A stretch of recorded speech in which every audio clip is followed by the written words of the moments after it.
Hey folks, this is BestInSlot, and it may be 4 AM here in the UK, but sometimes having a terrible sleeping pattern actually pays off. The brand new full-length trailer for Camp Cretaceous Season 3 has officially dropped.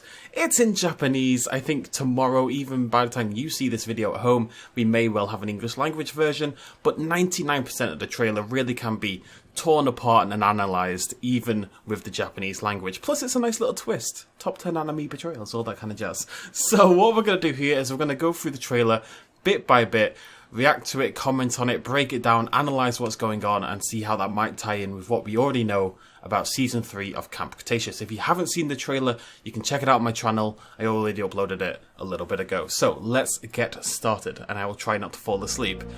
So, as we kind of thought, this has been rumoured for a little while, they're actually going to make an attempt to get off the island. And you need that. They can't stay stuck on the island, unable to move for, forever, basically. They're all happy, having a great time, saying Japanese things. But there's a massive tidal wave.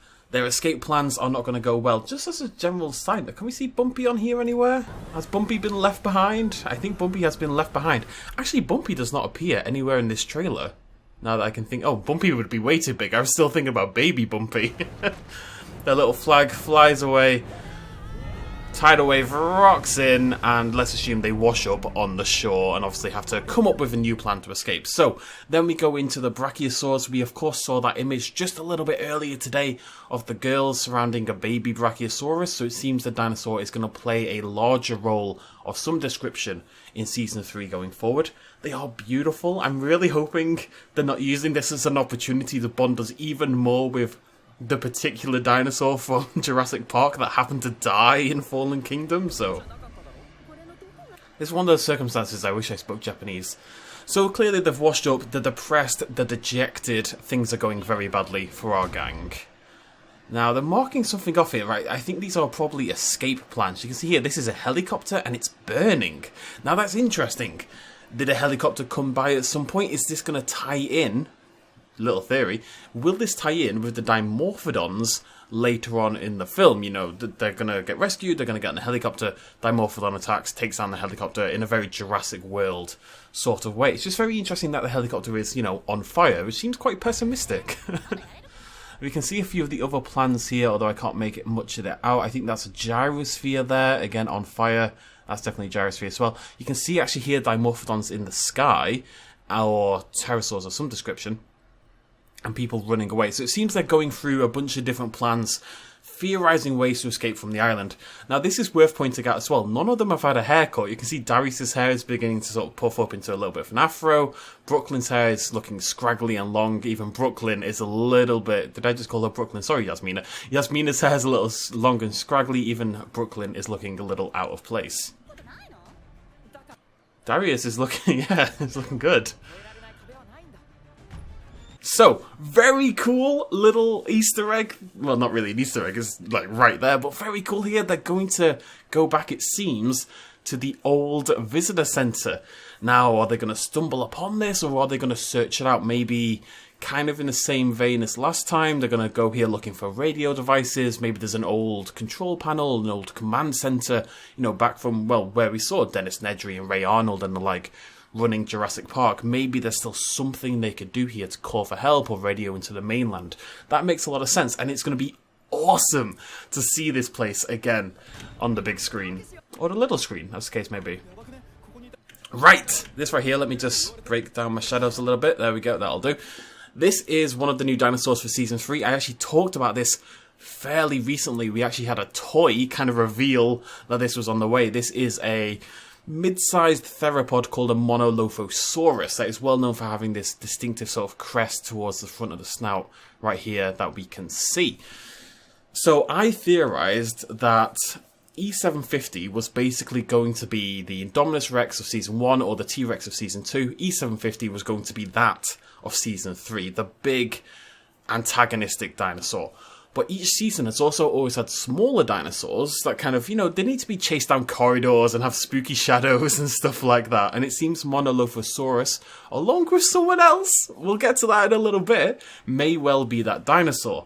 I also want to very quickly point out the environment we're in here. This is This is a nice environment. This isn't a lab or anything. This looks almost like a manor of some description. It's got nice lampshades, got these sort of columns on the wall. Is this maybe some section of the old visitor centre we never saw, but it doesn't look particularly overgrown? I don't know what this is, actually. This is an interesting building right here. Maybe it's part of the innovation centre, maybe it's Masrani's home area, something like that. They would be desperately looking for ways to escape. I think that's really going to drive a lot of the Season 3 action.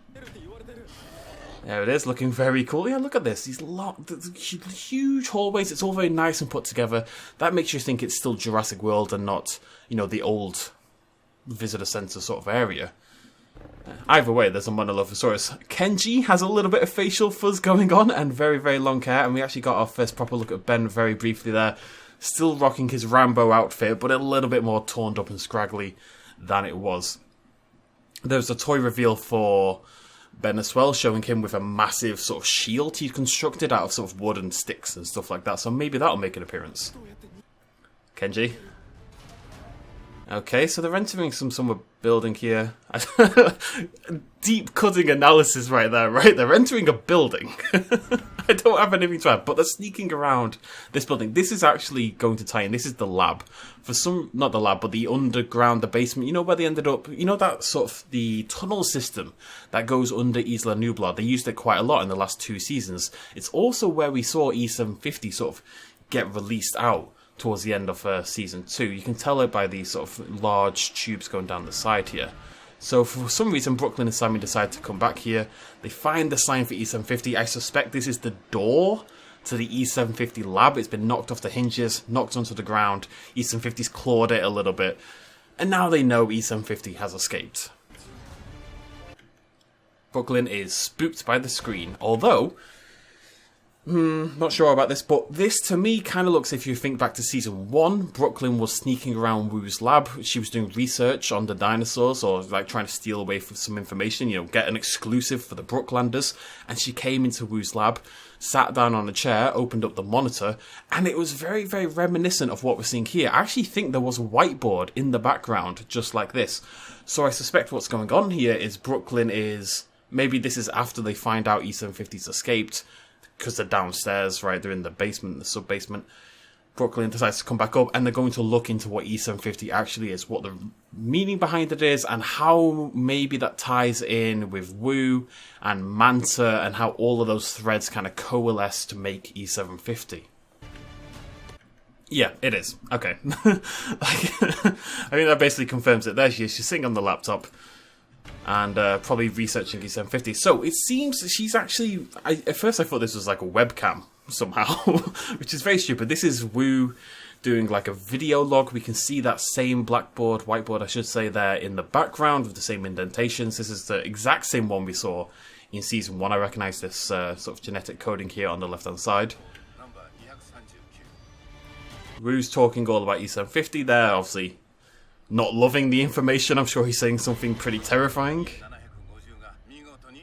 Another video log. I think, you know, Wu here looks distressed. He looks a little bit regretful, a little bit upset. Maybe he thinks he's released something or created something that he never should have created. And, you know, they're clearly talking about E750 because here we have this footage from Season 2. And then Wu gets attacked, which is a really interesting idea, because we know Wu is alive. These events are before Jurassic World Fallen Kingdom. So Wu is somehow going to get out of this situation intact. It looks like he should be very dead, if we're honest. Let's just play it again. It's just, you don't really get a sense of what the creature is, but Wu sees it coming, it gets knocked to the side. Maybe that's a fake out, and it's not a dinosaur. Maybe it's a person or something, but... yeah, we know he's alive at this point. He somehow gets away, but this is just really hammering home that maybe this is something that even Wu can't control. You know, this is a creature that's attacking him, that's reneging against its creator, if we assume it's E750. Really just trying to hammer home how threatening and ferocious this hybrid is, this brand new hybrid is. Okay, so they're outside. I don't know what... they are outside, you can tell. It's very exciting. I don't know what Darius has in his hand. It's a tablet of some description. I'm seeing if it's going to move. Obviously, these two are trying to explain what E750 is and what's going on with the situation. Gallimimus trail, pretty cool. Oh, hello. You have to excuse that every now and again. Little theory about that just before we hop into this next very exciting scene, but of course we saw the Tyrannosaurus Rex hunting the Gallimimus that were flocking this way, very similarly in the original Jurassic Park. Maybe we're going to see E750 do something very similar, and that'll be one of their introductions to the dinosaur. Similarly, it could be a callback to Jurassic World itself, with the Indominus Rex hunting the Apatosaurus for sport. Maybe we're going to see E750 participate in similar behaviour. Now, Kenji, who's looking directly at the camera, Kenji and Yasmin sitting in one of the cars they've acquired. They get attacked by a raptor, and my lovely theory from the other day has come true, because whilst the quality was a little shoddy there for a second, that right there is Blue. You can definitely tell and see the blue stripe there around the eye. Now, we knew Blue was going to be a bigger factor in Season 3 because she had prominent appearance on the novelization for Camp Cretaceous, and there was also a toy linked with her for Camp Cretaceous Season 3. And I theorized that because Blue has no attachment to these kids, she's a wild dinosaur now trying to survive on Isla Nublar, she might actually take on a more antagonistic role in Season 3 of Camp Cretaceous than we've usually seen her in Jurassic World and Jurassic World Fallen Kingdom. And it looks like that's the case. Blue is actively trying to eat the protagonists of our series, which is really good. Like, I don't know why that's so exciting to me, but to have Blue acting as a wild creature again, and one that's got an instinct to hunt and not to be like a tamed pet kind of thing, is very, very cool. And I'm super glad they went for it, because I think that's actually quite a brave decision, so I actually have to commend them for that. So, Yasmin's on a run. Seems like she's got, her ankles kind of fixed now. She's getting it together. She's leaping over the pit like an action hero. She seems to have interestingly, she has something in her hand here. Look, she's carrying like a black box of some description. Must be important. Maybe it's a radio. Maybe it's literally a black box, like you'd get from like a fallen plane or something like that. Although I've never seen one of those. I don't know if black boxes in planes are literally black boxes. But either way, she's got some form of important device in her hands. She doesn't quite make it, and it's not here. So what I suspect is happening is she's slipping down into the ravine, and she's dropped the box over here on the right-hand side somewhere. And now, more theories. I think we can assume that maybe Manticore is going to have an increased presence in Season 3. I think they'll actually make it onto the island, because people have to die. We know there's going to be deaths in Season 3. That's been floating around for a while. And obviously, the kids aren't going to die. I would love it if they killed off one of the kids. I like all the characters, but I think that would be a very cool thing to do. It's just who I am. But they need humans to eat. The E750 has to eat some people, right? Surely.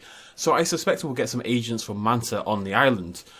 Whatever's in that box is probably important information to Manta. And what we're seeing here is... This is hypothesizing, I know, but... I've completely forgotten her name. Yasmina jumps over... Is it Yasmina or Yasmin? It's Yasmina, right? I actually don't know. Yasmin jumps over the pit. She starts to slip down. The box is falling over here on the right-hand side. And, there's a shadowy agent from Manticore, who I'm sure has already been introduced, walking over to pick it up. This is very, very stereotypical, cliche. Not in a bad way, don't get me wrong. But this is a scene that plays out in a lot of films and a lot of TV. And it's interesting that here she doesn't look like she's falling to me. She looks like she's being dragged. Like maybe E750 or something else has her by the ankles and is tucking her backwards. Anyways, and then the Dimorphodons, which of course we saw in the teaser clip earlier. Tons of them in the sky. They're chasing down our gang on the paragliders here. Some of them, not all of them. Dodging around, more of them being attacked by the Dimorphodons on the ground. Not much to say about that. These are attached to the gondolas, or they're not attached to them, obviously, but the gondola station is where these are stored, these hover gliders.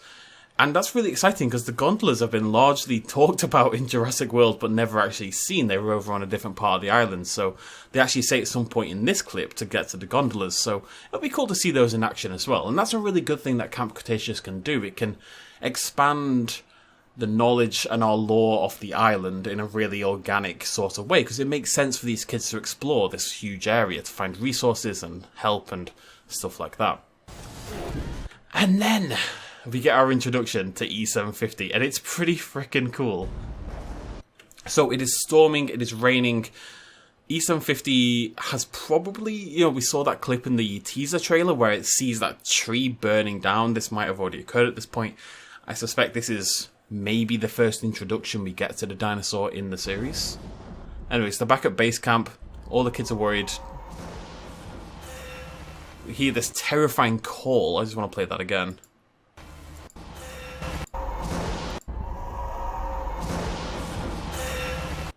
This almost pained, alien-esque, they love to go to that well, but this pained, agonized growl is very, very creepy and very, very effective. And the interesting thing is, God knows how they would have done this.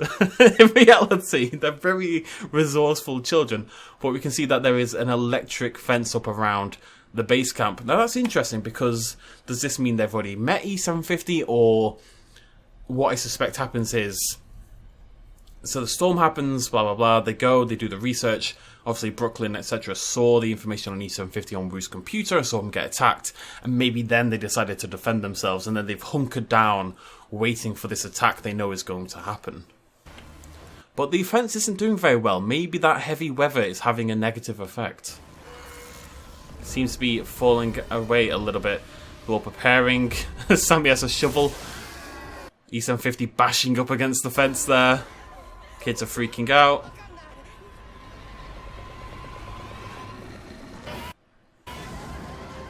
And we get a little bit more of a roar. And then we do actually get another glimpse of the creature. See its eye sort of curling back on itself. Oh, beautiful little image there. The spikes going down, we're going to see a lot of those.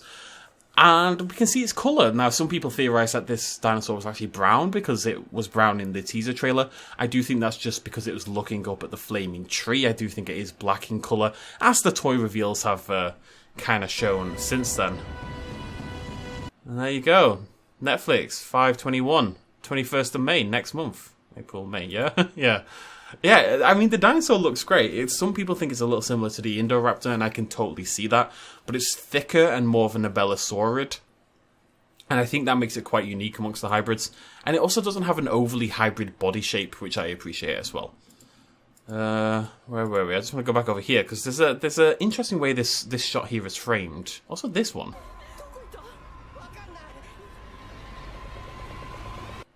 You can see, just watch this at the very end, just focus on the camera movement during this scene. See, just at the end there, it starts to tilt up. At the very, very end, the camera starts to tilt upwards over here. So I suspect E750's maybe made it over the fence and is hanging around up here somehow, or something is going on above Darius's head. You can see there's some negative space there as well. They've left some room there very much on purpose. Again, very classic sort of cinema techniques here. That is about it for this video then, folks. I really enjoyed this breakdown. I super got into this. I hope that was transparent. I hope that was noticeable. Really had a good time. I think this is a really good trailer. It sets the tone. Again, they're pushing that horror element. They're pushing that danger element. There'll still be jokes and some fun, I'm sure. You know, it is a kid's show at the end of the day, but it has a little bit of edge, and that's what keeps, I think, a lot of us older fans still interested in the series, as well as that exploration, as I said, of the wider canon of Jurassic World and the island itself. Either way, much hype. I have to sleep. But if you enjoyed this breakdown, please do throw me a like down below. I'd really appreciate it. Make sure you subscribe to the channel for all the new Camp Cretaceous news, and of course tons of stuff when the series actually comes out. If the English language version of this adds a ton of information, if it adds important information, I'll do a little addendum video some point tomorrow after the trailer comes out, I'm assuming. Otherwise, we'll hold off, basically, otherwise, if I don't see much point. But if there's anything important, I will definitely highlight it for you folks at home. Okay, let me know what you think about this down below. Did I miss anything? Do you disagree with anything? Do you like anything in particular that I've said? Speculate, theorize, have a good time. I'll see you lovely folks next time. Cheers, much love as always. Bye-bye.